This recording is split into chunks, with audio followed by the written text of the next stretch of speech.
I recently heard a line or a comment was made that I've been sitting with, and if this work were easy, it wouldn't be meaningful. And I found that that really struck me, right? As I related it back to leadership and leadership practice, especially leadership in schools. The work we're doing, the work of building systems and structures that truly are designed to support people, right down to the students that we serve, it's not supposed to feel simple. It's supposed to stretch us. It's supposed to challenge us. I've been reading the Stoics lately and Stoic philosophy, and in particular, I picked up Marcus Aurelius's Meditations and Seneca, who I feel is really important to us right now as we're facing so much adversity all around us. I definitely would recommend picking up something like the Daily Stoic, created by Ryan Holiday, because there's a Stoic idea that we don't just accept reality. We learn as leaders and as organizational designers, we learn to love it. Right? Not the polished version of it, not the version where everything seems to make sense and lines up and is working perfectly, but the reality, the real version, right? The messy system, the competing priorities, the frustration that sometimes felt watching something that I've done really well, or good work that I've completed, or good effort just basically disappear, right? Or never quite connect with somebody.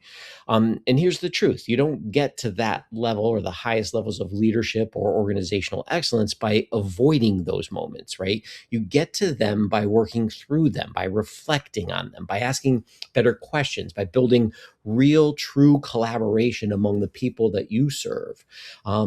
By staying inside that discomfort long enough to actually understand what's happening beneath all of it, right? My partner, Amy, is a great example of this. She has, in the face of a changing education field, she's been able to create some of her best work, learning new applications in AI to take our work at Tepper and Flynn in observation and feedback and bring it to a whole new level of support for instructional leaders, right?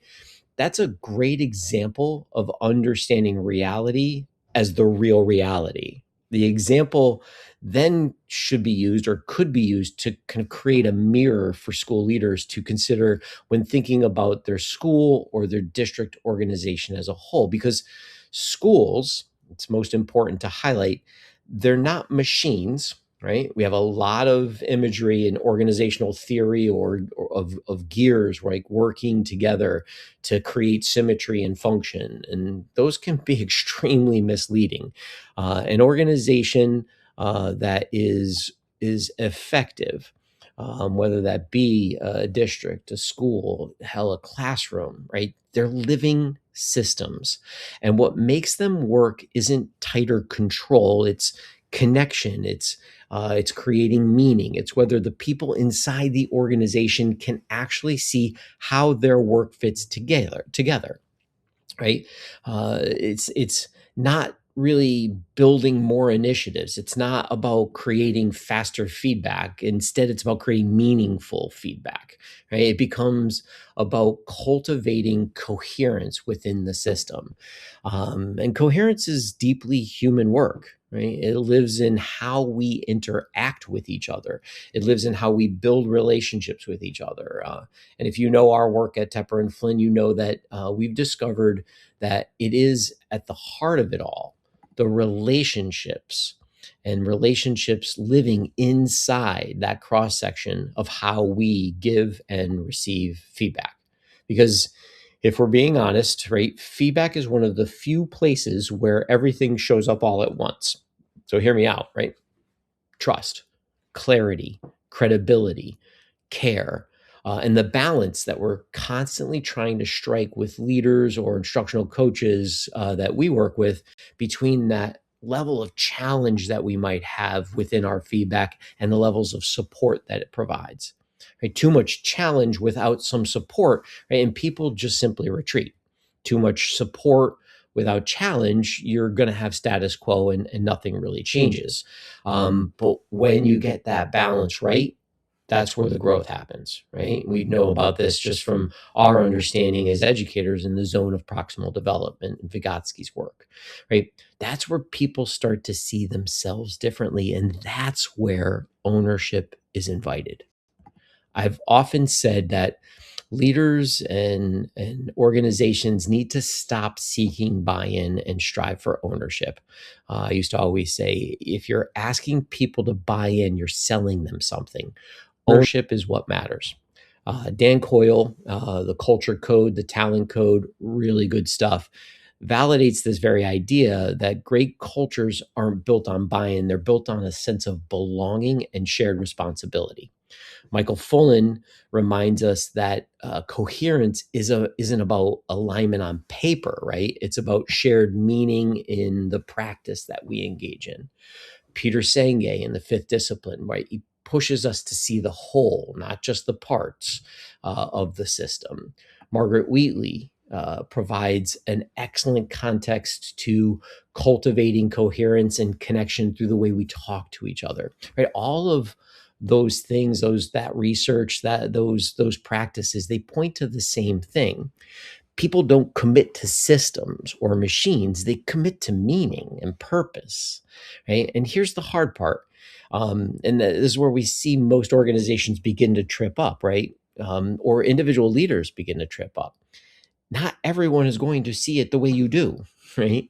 That's a whole other Stoic idea, right? That doing what is right doesn't guarantee that others will understand it, right? And appreciate it. In fact, it often means that they won't. In organizations, people are busy. They're overwhelmed, right? They're working within their own articulation of the vision of the system and the way that works. So if you're waiting for everyone to fully get in before you begin to move forward, you're going to be waiting a long time. Leadership of any kind within all levels of any organization, it isn't about being understood. It's about being clear, clear on what you value, clear on what you protect and what you prioritize. And for me, what we need to begin to protect in schools is what is already good. What we see in schools that is good and focuses on those relationships, the elements of what we do day in and day out that create collaboration and create support for one another.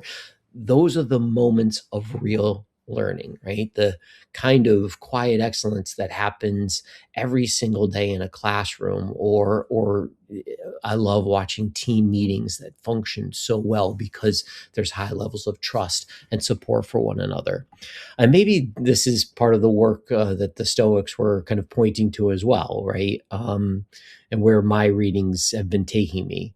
We need the discipline to see the things as they are, fully and honestly, before we try to make something else out of it. Right? Because without that clarity, we don't just miss what's working in front of us, we lose our ability to then connect and build coherence throughout the entire process. A couple years back, I created an approach that was designed to support school organizations to map out coherence in three broad categories: student learning, educator learning, systems learning, right? The general concept was schools need to be learning organizations, right? In line with everything that we've learned, or I've learned, at least from the greats, whether that be Fullen, Hargraves, Senge, Wheatley, Dewey, or even in the Stoics, Marcus Aurelius. If we're not learning, we're not living. And that's why this work matters. That's why coherence mapping matters, because it gives us a way to slow down and actually see the system, not what we intended that system to be, not what we wrote down in an organized plan, right? But what people are actually experiencing day to day. We need to learn where the connections are effective and strong, where the gaps exist, where we're unintentionally working against ourselves or redundancies seem to exist.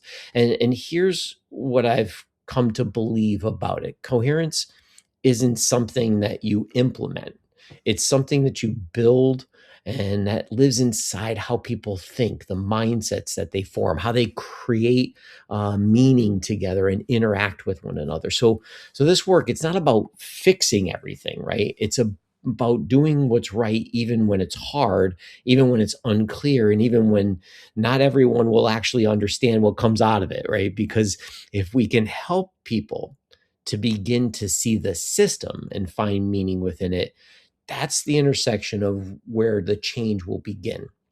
So so what's the general message that I'm really trying to send here? Is, if we want better systems, we have to start by seeing them clearly. If we want better outcomes, we have to build meaning, not just manage work. Change and achievement are not going to come from the next initiative or policy that gets created. It's going to come from how we think, how we interact, how we communicate, and how we help people to make sense of what they're already doing. That's coherence. That's organizational leadership. So, as always, if any of this resonates, click like and subscribe, and check out how we can help you as an individual leader or an instructional coach in schools to support your organization as a learning organization.